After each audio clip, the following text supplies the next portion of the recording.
Okay guys, so today we'll be creating our resource manager, and basically what the resource manager is going to be a class that we will use to manage our resources. So it manages all of our textures, our music, anything such as that, sounds effects, fonts, all that stuff we manage inside the resource manager.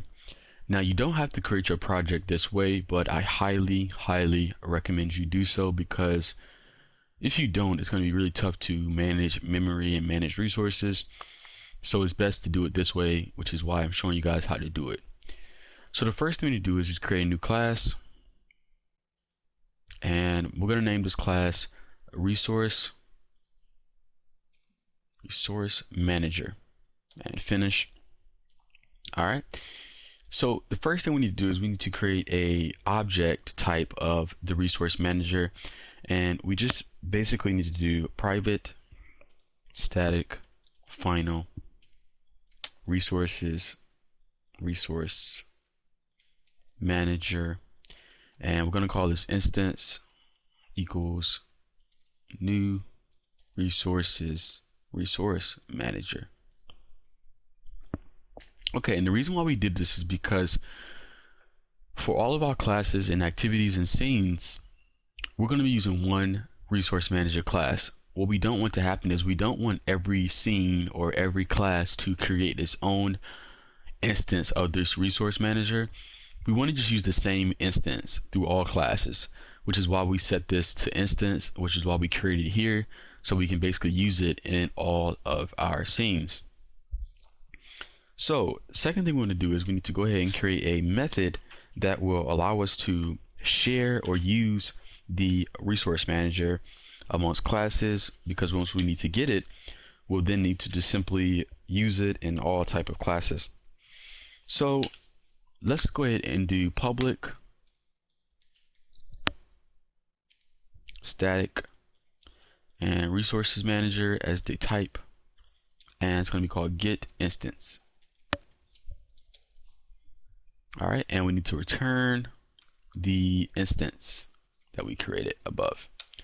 All right, so second thing we need to do is we need to have a method that allows us to prepare our manager, and to do that we just need to do public static void, and we're going to call this prepare manager, and it's going to need a few parameters. The first one is the engine itself, so just do engine, and the second one is the main game activity itself, and you could just name that activity, like that, activity.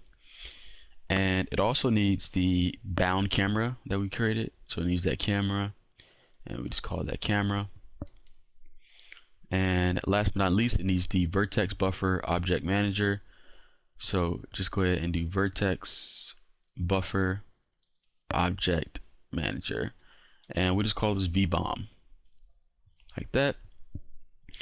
As you see, we have some imports to do, so just hover over engine and do import engine, import the vertex buffer object manager, or vbomb, and I missed the A here, so I'm gonna add an A right there, and go ahead and import that bound camera and add a bracket here, and voila, there we are. So we have the basic methods that we need already, and next we need to do is we need to go ahead and create our own objects of these type. So we need to do a public engine, my typing is horrible today, and we need to do a public main game activity, and just name it activity, and we need to do a bound public bound camera, and just name that camera, and public vertex buffer object manager, and do vbomb. All right, so now we need to do is in our prepare manager, we need to set these variables equal to what we're being passed. So we need to do this dot get whoops this dot. Let me save it. Let's save it really quickly. And this dot. Well, let me do get instance. So just do get instance and do activity equals activity, and then get instance and parentheses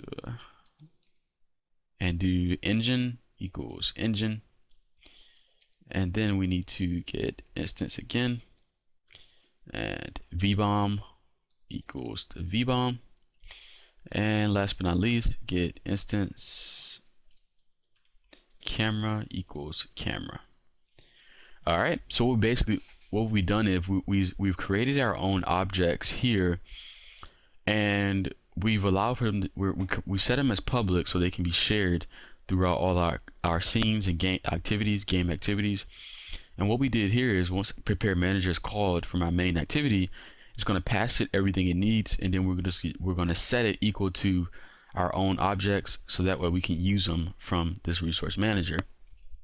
All right, and that's pretty much it for our resource manager. Everything else we can pretty much do along the way. These are pretty much the basic methods that we specifically need for our resource manager. Everything else will be created kind of like on the fly as we need it. So next tutorial or next section or next lecture, we will be discussing, I believe, the scene manager. I have to look at my outline, but I believe it's the scene manager. So I'll see you guys in the next section.